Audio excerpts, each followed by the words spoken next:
your lawyer is somewhat your friend if you pay him. If you pay him.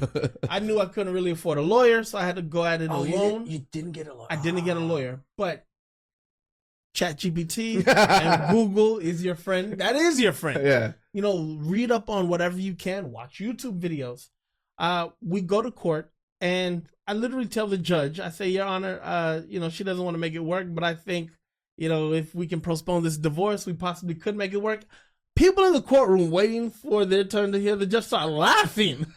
I didn't realize I said something funny. The judge started laughing. And the judge says, you know, Mr. Parkinson, as nice as that sounds, I can't force anyone to stay married. I didn't realize what I was saying. Yeah. But I think that gained me some favor. Because, again, going back to that idea of being you're so naive. Right. You're so naive. But also bold enough to say something. Yeah. Being a social alpha.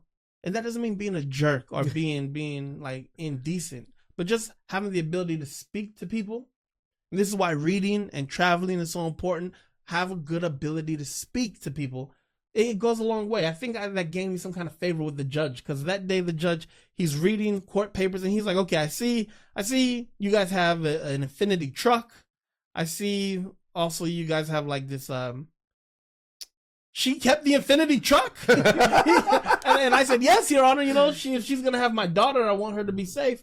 He's like, what are you driving? I said, you know, I bought a used 2012 Nissan Altima. That's all I could afford. And he's just like, oh, okay. Wow. At least the judge is sympathetic. The judge was kind of sympathetic. It's usually, they're very harsh on the men. Right. And the judge was like, okay, you guys sold the house. You guys split the custody, the equity 50-50. She gets the Infiniti. You get the Altima. He thought that was hilarious. He said, and you guys are asking for 50-50. What was your income level like?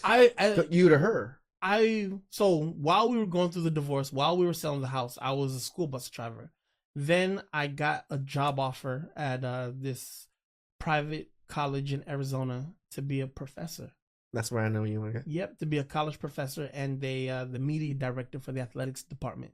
Oh. So my life changed during this, and I went to her and I said, hey, you know, with what I'm making and with what you're making, we're making over 100K. Oh, you told her. And I'm like, why don't we just make this work? Life could be great. She's like, nah. You know, I'm like, okay, I gotta stop this. You messed up. Yeah. You told her how much you were making. Right. So she fucking took it to court. Right. So she took it to court. But we already signed paperwork before I got that job that it's going to be 50-50 down the middle, no child support.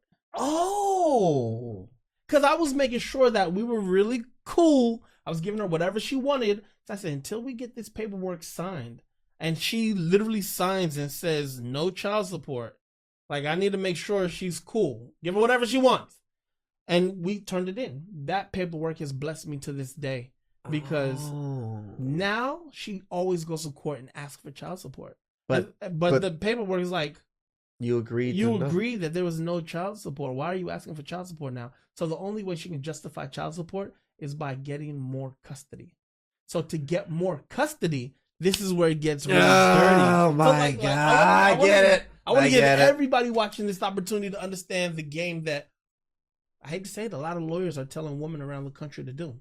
Lie and say that everything I'm about to tell you happened to me. Yeah. Lie and say that someone in his family molested your daughter. Try to prove that. Because if you can't prove it, you're not going to get penalized for it. You're just going to be looked at as a concerned parent. She lied on somebody in my family and said that our daughter was molested.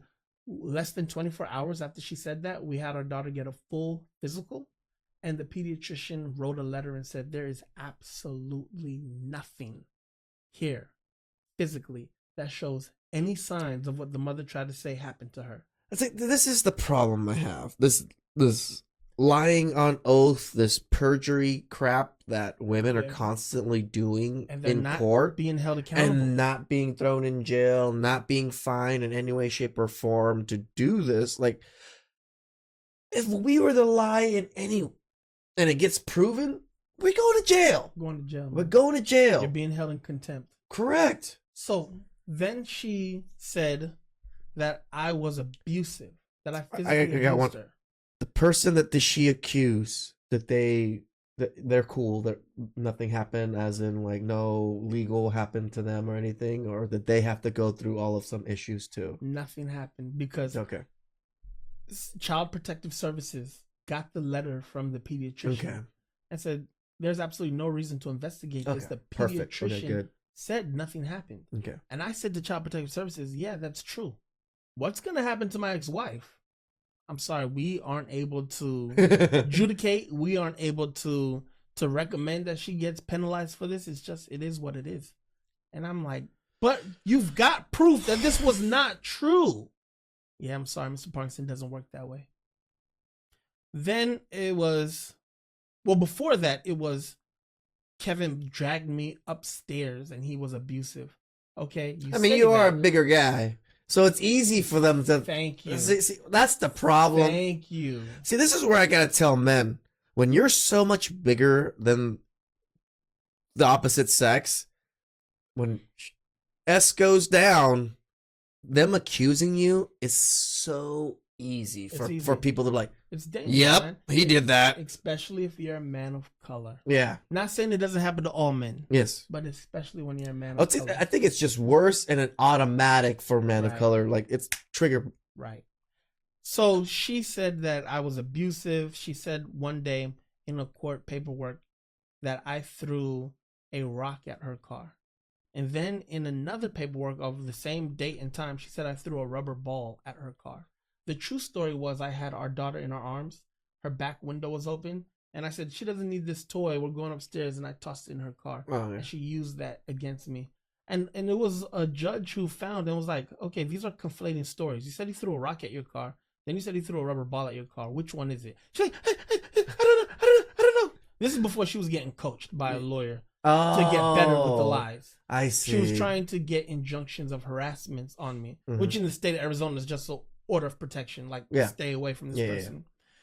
So after all that happens, I figure, okay, things are dying down. We're trying to co-parent the best we can. She started documenting everything I did. If I sent our daughter to school one day with like a slice of pizza, like when she was in kindergarten. What's wrong with that? She said that it wasn't healthy and that I was a bad You have pizza parent. at elementary school on Fridays. Thank you, bro. It started getting bad. So then, fast forward about a year and a half, 2 years later, I'm dating. Dating is interesting, especially in your 30s. Okay. Especially you got some money now. I know where this is going You're right a here. college professor. So, tall college professor, humorous, single Made dad, a movie. making movies. All of a sudden, my stock went up. Yeah. Also, to all you young guys out there, your 30s are really fun. Like, I'm still in my 30s. But when you get some money and you actually have a program for a woman to plug into, Yeah. and what do I mean by that? A woman comes over to my apartment. She sees that I'm grading papers. I'm editing the film that I'm working on. I'm on the phone with actors. I'm talking to my brother, making sure my parents are okay, figuring out what I'm doing with my daughter. I have a life outside of a girlfriend. Correct. So I have something for a woman to plug into. That's very attractive. So make sure you have a life. Don't have a life just for the clout of the idea. Hey, look, I got a life. Actually be doing something with your life. I always say that. I'm like, be busy, but actually be busy. Actually be busy. Right. Don't make it look like, hey, I'm not going to text her for 3 days so it looks like I'm busy. I'm playing Madden in 2K. No, bro, you should be actually doing something. Yeah, like do something with your life. So I found that all of a sudden, this person who told me that I wasn't qualified for much, all of a sudden, life is proving her wrong. And I'm realizing that my stock is actually greater than I thought it was. That makes sense that you have a low self-esteem, around that point because. Oh yeah, it's embarrassing for your wife to leave you. It is. At least I feel the same way. Like you feel like a miserable failure. Yeah, and you're like, am I ugly? Am I a Yeah. shitty person? Yeah, Like what man. the? Yeah, I mean, man. That's when you go through those motions, but then you're right. As time progresses, you do get better and everything. Then the women look at you and you're like, what the fuck are they looking at? Right. They can't be looking at me. Like I ain't this. Like, Who's behind me? Who's behind me? me? You think I'm cute?